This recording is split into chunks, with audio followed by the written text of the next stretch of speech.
Assalamu alaikum. Welcome to our online class. This is Mohammad Shumon Kabir, assistant teacher of Tumilia Boys High School. Today I would like to take a class on transformation of sentence. Dear students, আজকের ক্লাসের মধ্য দিয়ে আমরা শিখব যে কিভাবে complex সেন্টেন্সকে simple করতে হয়। রুল 1, কোনো কমপ্লেক্স সেন্টেন্স যদি দো দ্বারা শুরু হয় এবং এটিতে টু বি ভার্ব থাকে তাহলে কিভাবে সেই কমপ্লেক্স সেন্টেন্সটিকে সিম্পল করতে হয় আমরা স্ট্রাকচারটা দেখে নেই। স্ট্রাকচারটি হলো, প্রথমে আমরা লিখব in spite of,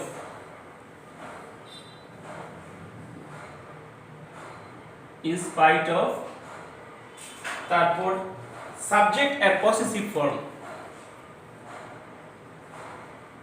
subject and possessive form plus to be verb অর্থাৎ to be am, is, are, was, were এর পরিবর্তে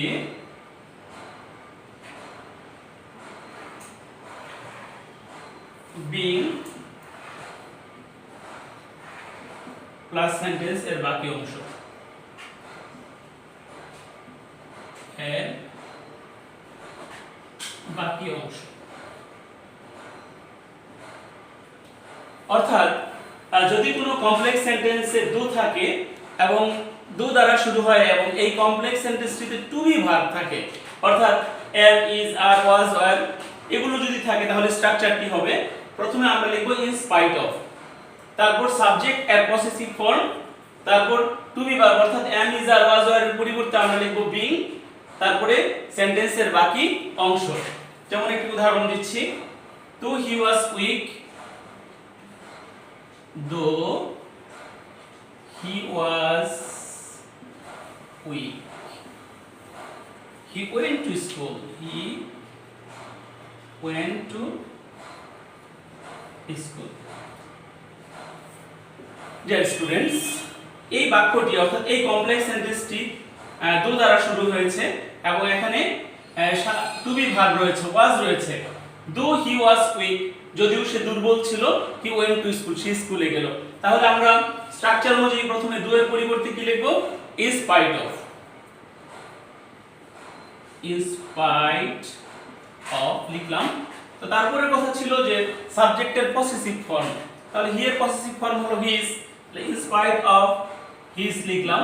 তারপর ওয়াজ এর পরিবর্তে আমরা লিখব being, তাহলে in spite of his being weak, কমা, তারপর বাকি অংশ হলো he went to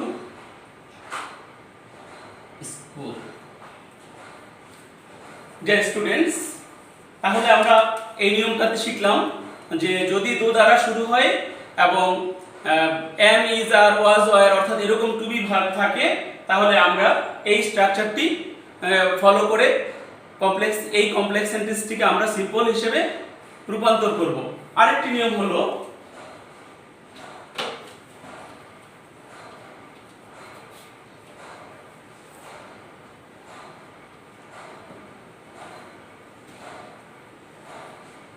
অর্থাৎ দোযুক্ত কমপ্লেক্স সেন্টেন্সটিতে যদি টু বি ভার্ব না থেকে হ্যাভ টু ভার্ব থাকে অর্থাৎ হ্যাভ, হ্যাজ, হ্যাড থাকে তাহলে কিভাবে আমরা পরিবর্তন করব? তাহলে সবই আগের মতোই, শুধু হ্যাভ, হ্যাজ, হ্যাড এর জায়গায় হবে হ্যাভিং। যেমন একটু স্ট্রাকচারটি হলো ইন স্পাইট অফ, আগের মতো in spite of, in spite of, তারপরে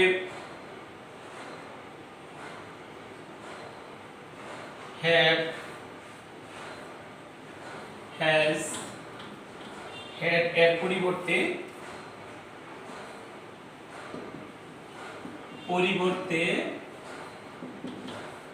হ্যাভিং বসে, হ্যাভিং প্লাস প্রদত্ত সেন্টেন্সের বাকি অংশ, প্রদত্ত সেন্টেন্স এর বাকি অংশ। তাহলে একটা एग्जांपल দিচ্ছি,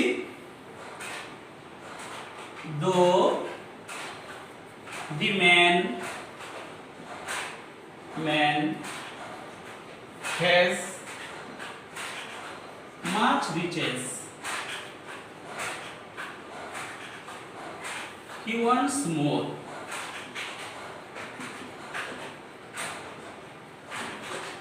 Dear students, তাহলে আমরা এখানে দেখতে পাচ্ছি যে এই কমপ্লেক্স সেন্টেন্সটি ডু দ্বারা শুরু হয়েছে এবং এখানে হ্যাভ, হ্যাজ, হ্যাড অর্থাৎ এক থেকে হ্যাজ রয়েছে। তাহলে আমরা ডু এর পরিবর্তে লিখব ইন স্পাইট অফ। তাহলে in spite of, the man মানে হলো হি, হি এর পজিটিভ হলো হিজ, তাহলে ইন স্পাইট অফ হিজ, আর হ্যাজ এর পরিবর্তে লিখব having. In spite of his having much riches,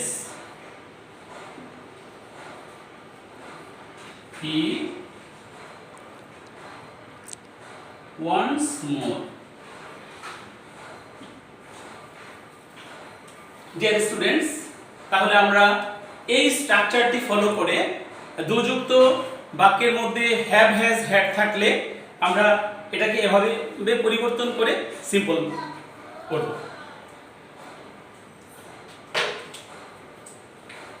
যদি দুযুক্ত কমপ্লেক্স সেন্টেন্সটি মূল ভার্ব দ্বারা শুরু হয় তাহলে আমরা কিভাবে পরিবর্তন করব একটু দেখে নেই।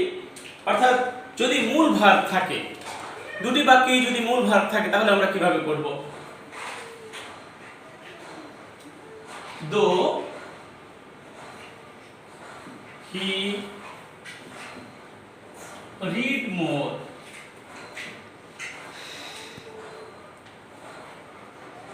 he failed in the exam,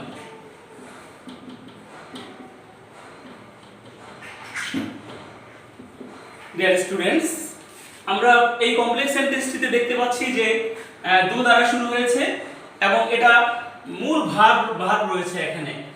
তো যদি এরকম মূল ভার্ব দ্বারা শুরু হয় তাহলে আগের মতো আমরা দু এর পরিবর্তে যথারীতি লিখব in spite of, in spite of, he এর পজিটিভ হলো হিজ, হিজ, রিড এর সাথে আইএনজি যোগ করলে হয় reading, in spite of his reading more, he failed in the exam. অর্থাৎ দুযুক্ত কমপ্লেক্স সেন্টেন্সে মূল ভার্ব থাকলে তাহলে আমরা সেই মূল ভার্বটির সাথে আইএনজি যোগ করে দিব। তাহলে in spite of his reading more, he failed in the exam. তাহলে আমরা আরেকটি নিয়মে চলে যাই। কমপ্লেক্স থেকে সিম্পল করতে হলে যদি রিলেটিভ প্রোনাউন থাকে তাহলে আমরা কিভাবে করব এই নিয়মের মধ্যে আমরা সেটা জানব।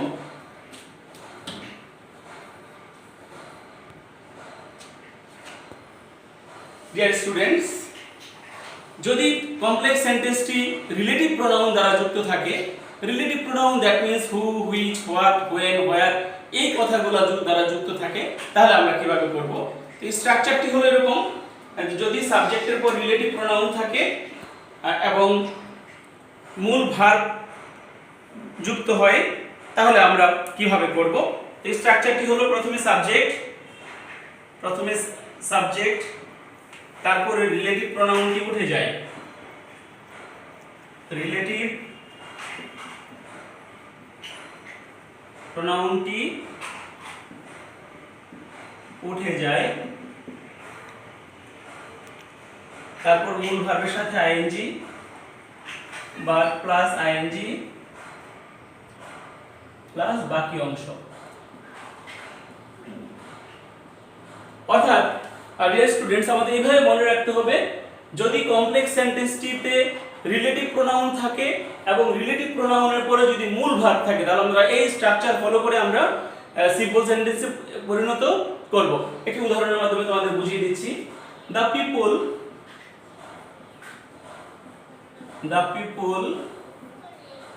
who live in the city can enjoy many facilities.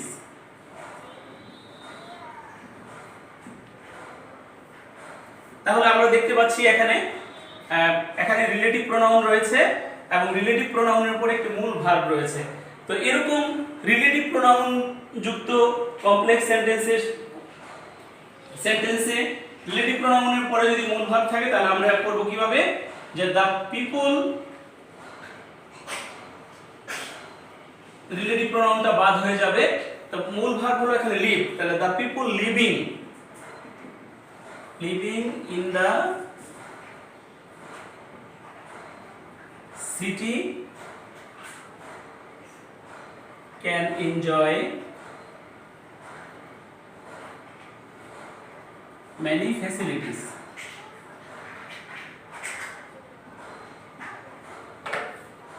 Dear students, তাহলে আমরা রিলেটিভ প্রোনাউনের পরে সাহায্য যদি মূল ভার্ব থাকে তাহলে এরকম কমপ্লেক্স সেন্টেন্সকে আমরা এই স্ট্রাকচারটি ফলো করে সিম্পলে পরিণত করব।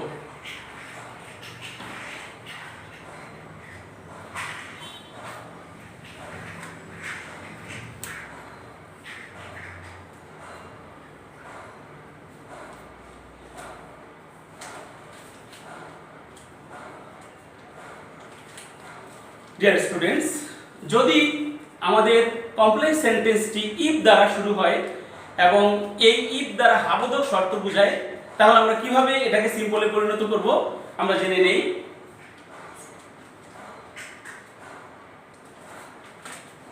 তাহলে ইফ দ্বারা শুরু হলে এবং হাবোধক শর্ত বোঝালে এবং হাবোধক শর্ত বোঝায়, যদি এরকম হয় তাহলে এরকম কমপ্লেক্স সেন্টেন্সকে আমরা সিম্পল করতে হলে আমাদের স্ট্রাকচারটি হলো, প্রথমে আমরা বাই লিখব, by plus জিরান্ড,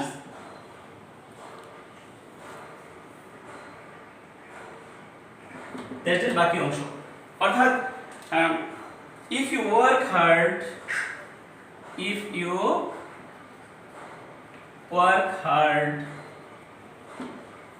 you will shine in life, you will shine in life. Dear students, আমরা দেখতে পাচ্ছি যে এই বাক্যটি ইফ দ্বারা শুরু হয়েছে এবং এটা একটা হাবোধক শর্ত বুঝিয়েছে, যেমন ইফ ইউ ওয়ার্ক হার্ড, যদি তুমি কঠোর পরিশ্রম করো তাহলে তুমি জীবনে উন্নতি করবে। তাহলে যেহেতু এটা হাবোধক শর্ত বুঝিয়েছে তাহলে আমরা প্রথমে বাই লিখব, কি লিখব, বাই লিখলাম, বাই, তারপরে মূল ভার্বের সাথে আইএনজি লিখব, by working hard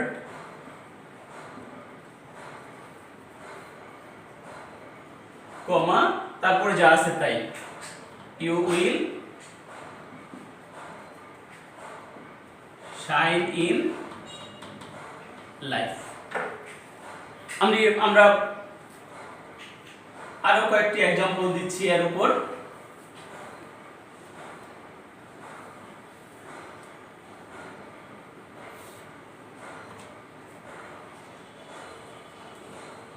If you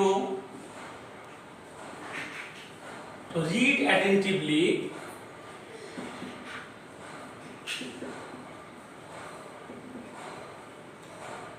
you will get A+। তাহলে আমরা দেখতে পাচ্ছি যে ইফ দ্বারা শুরু হয়েছে এবং এখানে read attentively, you read attentively, একটা এখানে শর্ত বোঝানো হয়েছে। তাহলে আমরা প্রথমে কি লিখব, বাই, তাহলে by reading attentively comma you will get a plus. Dear students, তো শর্ত তো দুই ধরনের হতে পারে, এটা সব ধাবোধক শর্ত হতে পারে, আবার নাবোধক শর্ত হতে পারে। যদি ইফ দ্বারা বাক্যটি শুরু হয় এবং নাবোধক শর্ত বোঝায়, তাহলে আমরা কিভাবে করব এখন এটা আমরা জানব।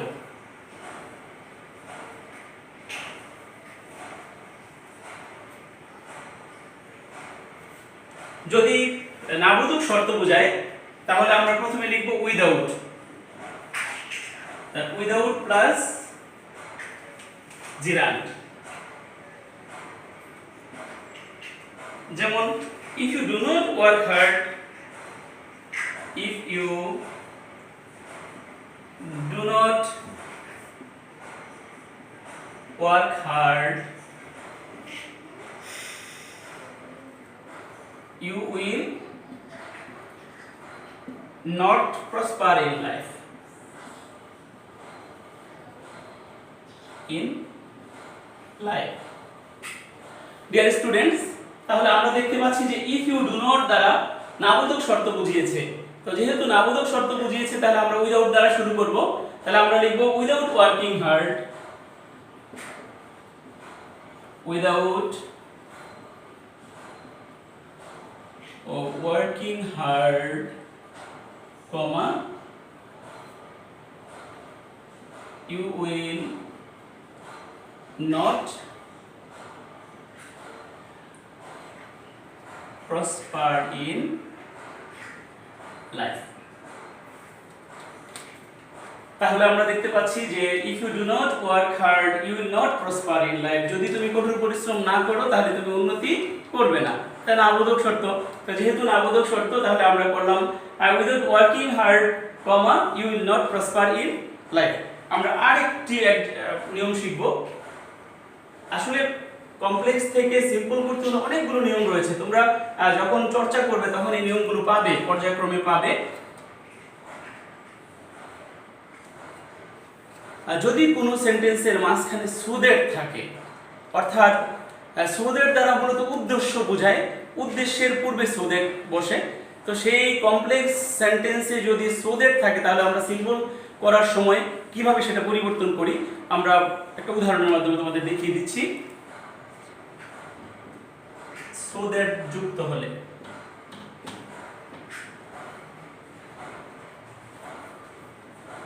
we eat food so that we can live. Dear students, এই কমপ্লেক্স সেন্টেন্সটিতে আমরা দেখতে পাচ্ছি যে এটি সুদের দ্বারা যুক্ত হয়েছে মাঝখানে। we eat food, আমরা খাবার খাই, so that, যাতে we can live, অর্থাৎ এখানে আমাদের বেঁচে থাকাটা হলো মূল উদ্দেশ্য, অর্থাৎ উদ্দেশ্যের পূর্বে সুদের বসেছে। তো এরকম যদি হয় কোনো সেন্টেন্সের মাঝখানে সুদের থাকে তাহলে আমরা সিম্পল করার সময় সেই সুদের থেকে শুরু করে একদম সাহায্যকারী ভার্ব পর্যন্ত বাদ দিয়ে দিব। অর্থাৎ we eat food so that we can, এতটুকু বাদ দিয়ে আমরা কি লিখব, টু লিখব। যেমন we eat food to live, we eat food, আমরা খাবার খাই, টু লাইভ, বেঁচে থাকার জন্য।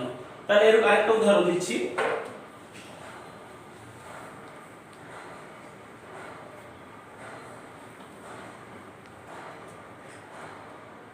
we take